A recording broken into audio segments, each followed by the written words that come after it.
আচ্ছা বন্ধুরা, তোমরা জানো কি মহাদেবে 12টি জ্যোতির্লিঙ্গের সব থেকে গুরুত্বপূর্ণ জ্যোতির্লিঙ্গ কোনটি এবং সেটি কোথায় অবস্থিত?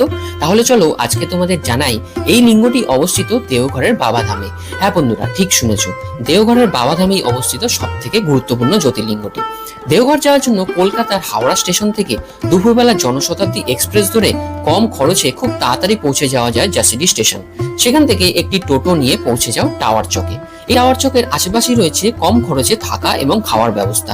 সেখানেই রাত্রিবাস করে সকাল সকাল বেরিয়ে পড়ো বাবার মন্দির যাওয়ার জন্য। বাবার মন্দির পৌঁছে বাবাকে পুজো দিয়ে বাবার মাথায় জল ঢেলে তোমরা দর্শন করো না মাতা পার্বতীর। এই একমাত্র জ্যোতির্লিঙ্গ যেখানে বাবা ভোলানাথ এবং মাতা পার্বতীর একসাথে পুজো করা হয়। সাথে রয়েছে আরো অন্যান্য দেবদেবীর মন্দিরও।